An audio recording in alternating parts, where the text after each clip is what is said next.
Hillary Clinton recently appeared on Morning Joe on MSNBC, and her commentary was directly connected to the ongoing war in Gaza.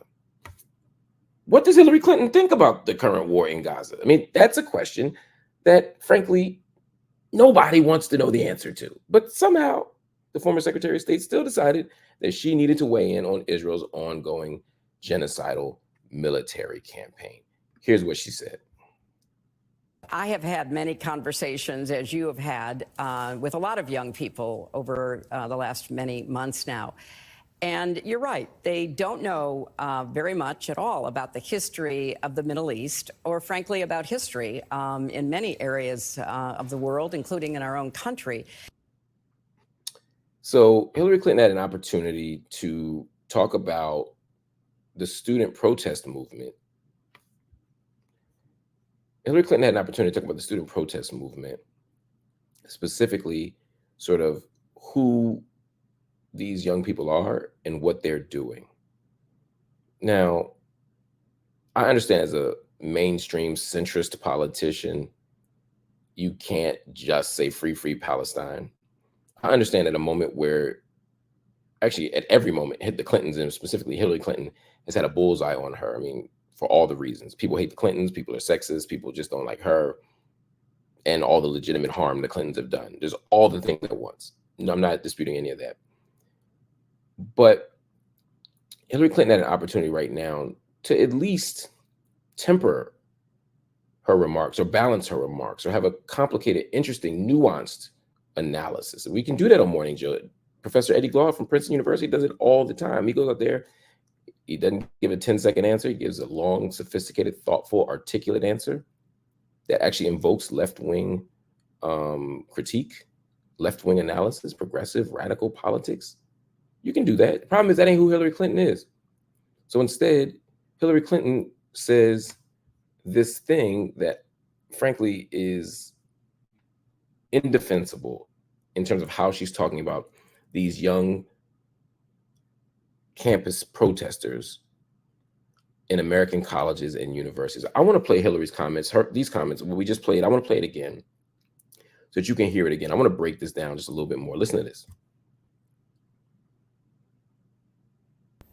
I have had many conversations, as you have had, with a lot of young people over the last many months now. And you're right, they don't know very much at all about the history of the Middle East, or frankly, about history in many areas of the world, including in our own country. What an unnecessary, smug, and largely inaccurate analysis of our young people, and disingenuous, I might add. Again, there are young people on college campuses right now who are declaring the necessity of divestment. They're saying, university, we need you to divest. We pay tuition dollars. We're part of the campus community. We demand that you divest from Israel's vicious occupation, Israel's vicious apartheid, Israel's human rights violations, and Israel's present genocidal military campaign in Gaza. Divest now. She makes no significant analysis of what those young people are doing. She doesn't speak to their bravery, their courage, their consistency, or their moral moral character. Nah. She simply frames them as young people who don't know history, or they don't know Middle Eastern history, they don't know American history. First of all, this generation of young people is more informed about these issues than my generation was, and I suspect Secretary Clinton more informed than your generation was. When you all, I mean, because let's be honest, right? All of these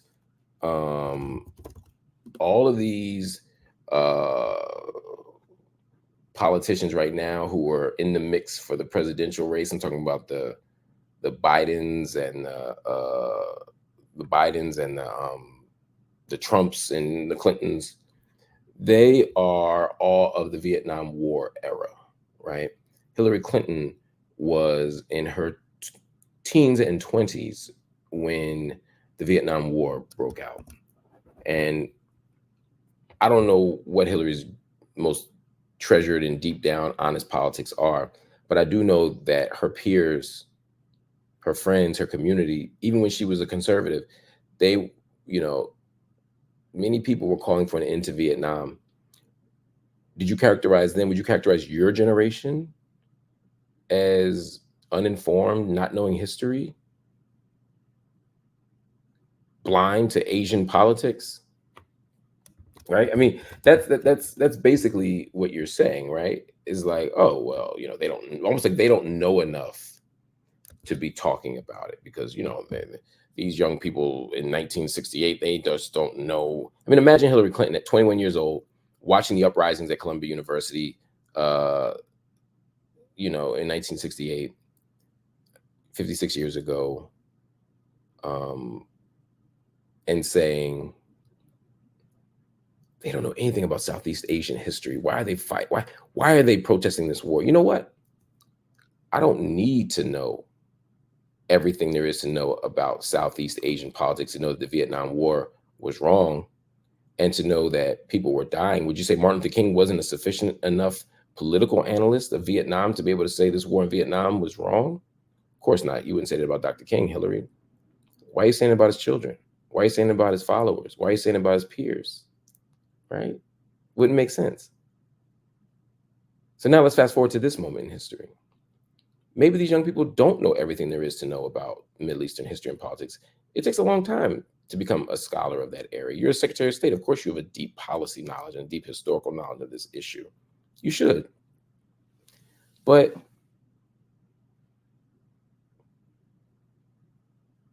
we don't have to be experts to know that 35,000 dead Palestinians in Gaza, 2/3 of whom are women and children, is too many.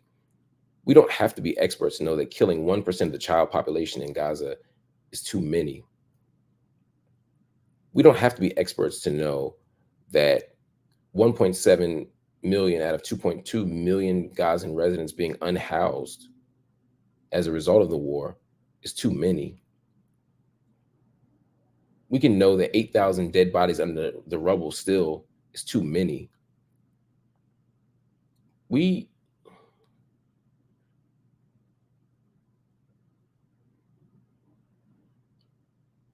can look at this war on Gaza with clear eyes, even if we're not experts. However, if you are an expert analysis would suggest that these kids are right.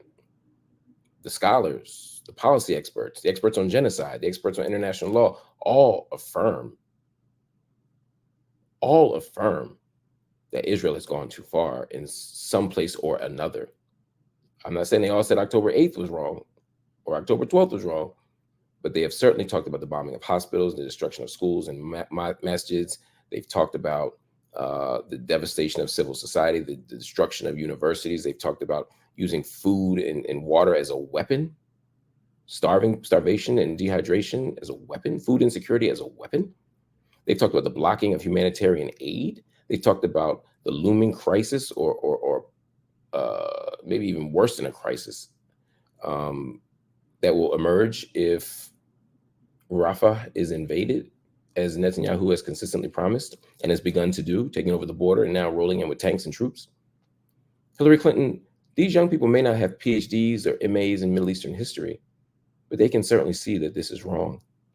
And so does international legal courts, international criminal courts, international courts of justice, international humanitarian organizations, international human rights lawyers, scholars of genocide, as I said,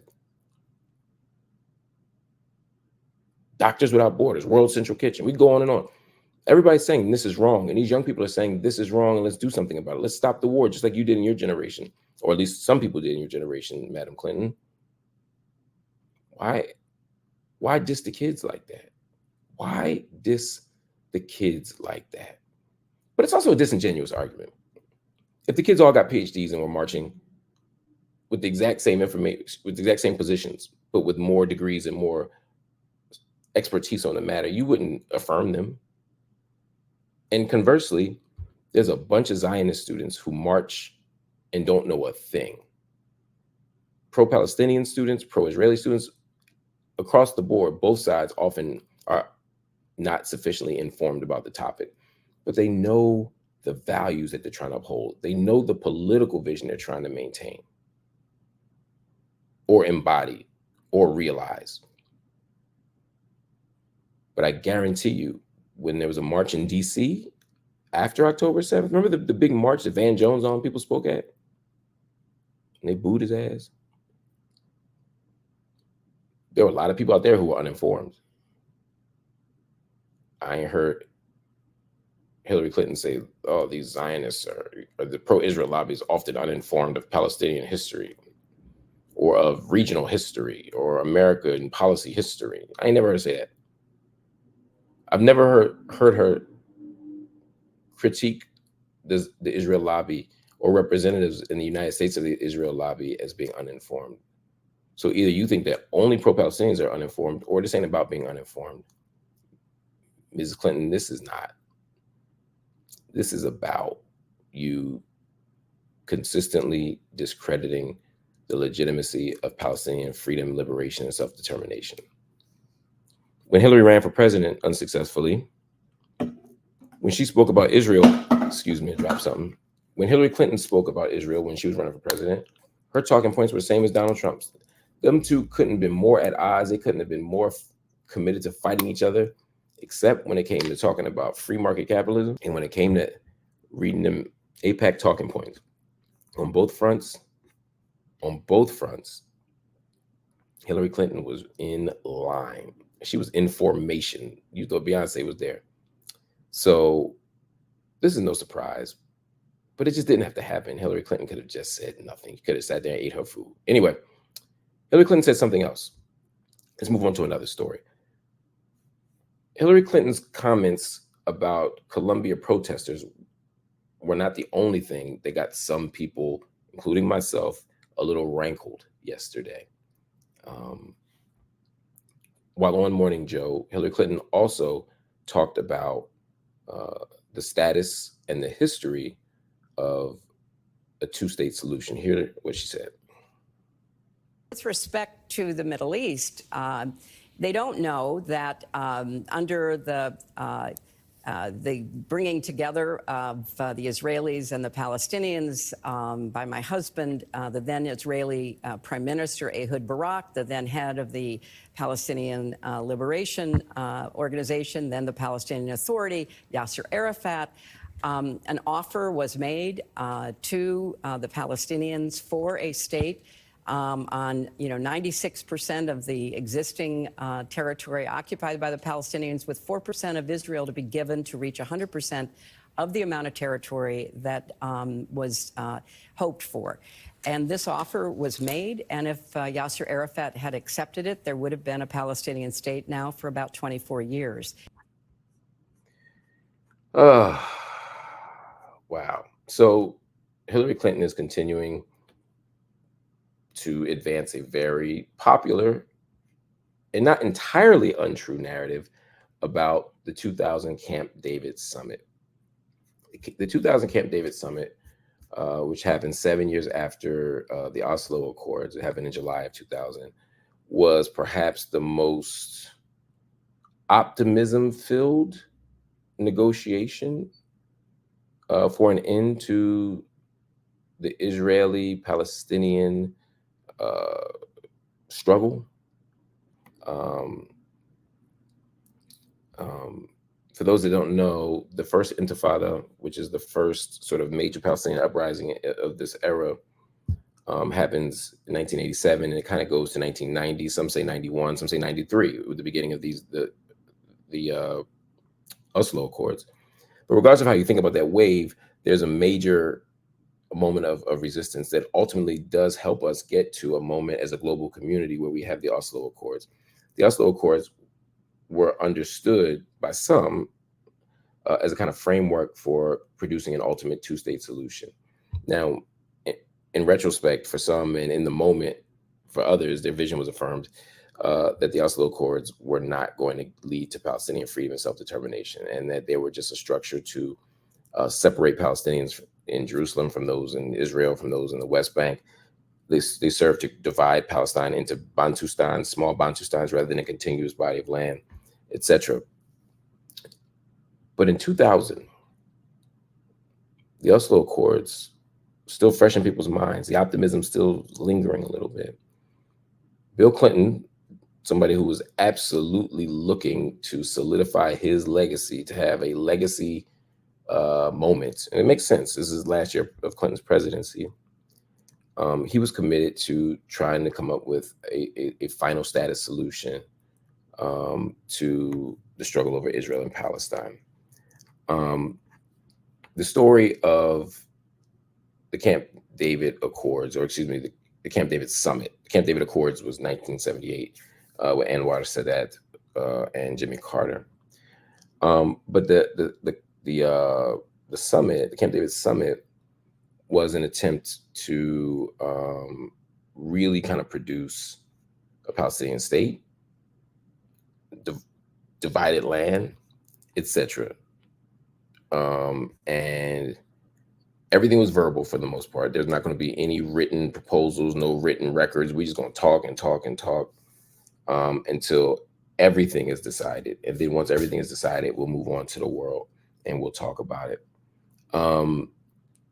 Palestinians, of course, were asking for full sovereignty. They wanted the whole West Bank. They wanted the Gaza Strip.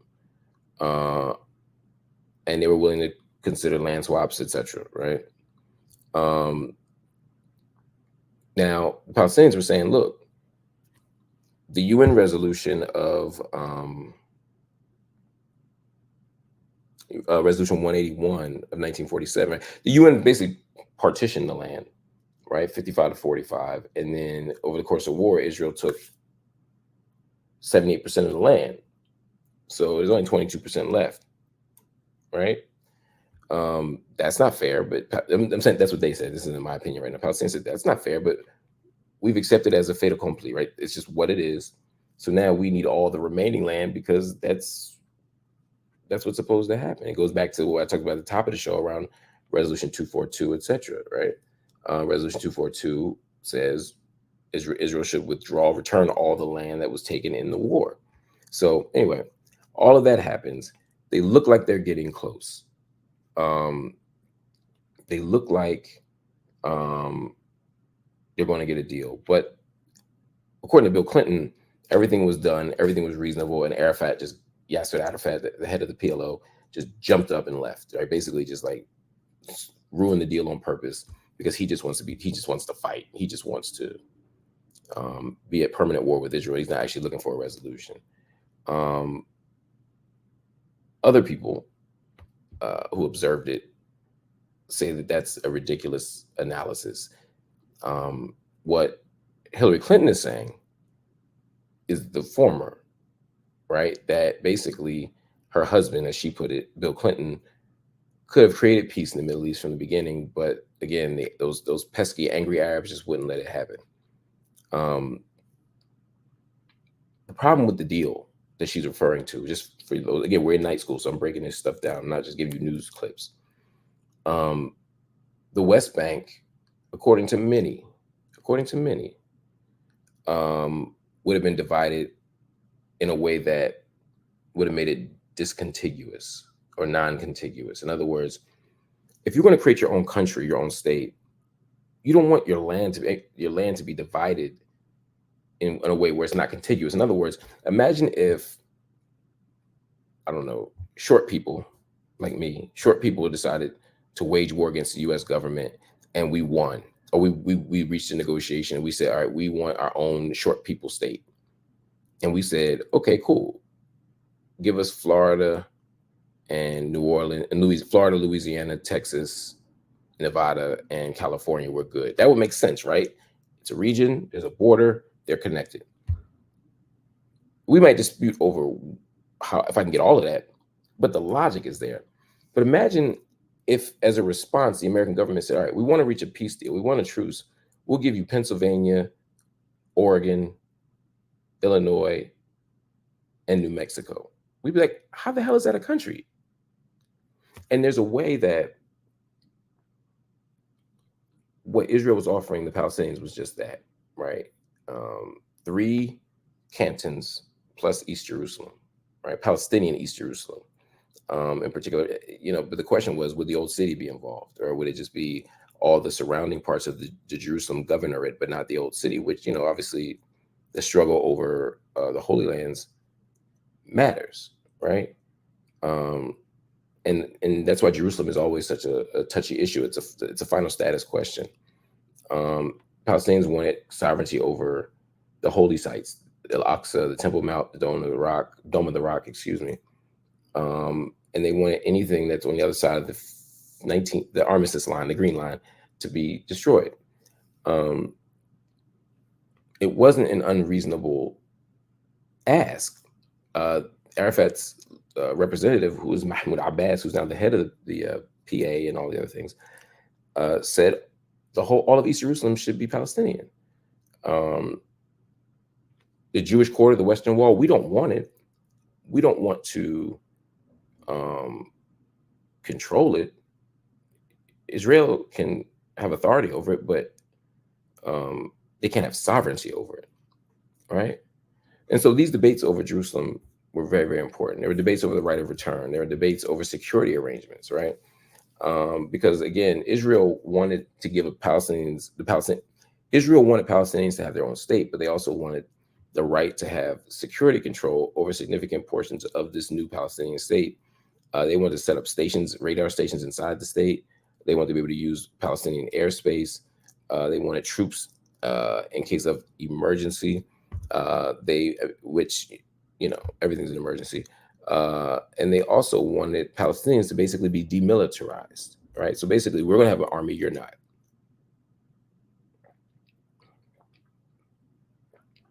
And Israel wanted to control the water. So there's like so many reasons why this deal was sucky. But Hillary Clinton, is very strategically ignoring all of that information. And I hope this information is helpful for you, because it's sort of interesting and ironic. I don't know if ironic is the word, but she's saying these young people don't know history. And then so they're cheering for the wrong team, basically. But what she's doing is playing on a belief that young people don't know history, and then trying to co-opt the narrative and tell an incomplete, dishonest, misleading narrative about the struggle for Palestinian liberation. Because as she shows when she tips her hand, proverbially, they won't know the difference anyway. So I don't know if Hillary Clinton believes what she's saying. She wasn't in the negotiations. Bill Clinton was, so maybe that's what she got out of the negotiation from Bill, or if she knows better. I don't want to make a critique of her character or make assumptions about her intentions, but what I will say is Hillary Clinton could have said nothing. Hillary Clinton could have said nothing. Hillary Clinton could have walked away. Hillary Clinton could have taken a step back and just said, these young people on campus is fighting for justice. They are struggling for liberation and freedom of other people. She could have given the two sides thing. She could have said, we believe in Jewish safety. We have to struggle against anti-Semitism. We also have to fight for Palestinian human rights, right? That's kind of one of those liberal democratic answers, right? Saying a whole bunch without saying nothing. But she went straight for the necks of the protesters, and then later on in this clip, she went straight for the historical narrative. And this is how Zionism continues to perpetuate itself or regenerate itself, is that dominant narratives about what's going on are left unchecked, either by news outlets that don't know the difference and pundits who are engaged in sophistry, or willful or just ignorance, and maybe not even willful ignorance, maybe just ignorance. Maybe people really just don't know. Maybe people really believe that these people have been fighting forever, and maybe people really believe that Israel and Palestine is a religious fight, and maybe people really believe that this would all be over if Hamas would just put their guns down, right? All these sort of talking points, they're just not true.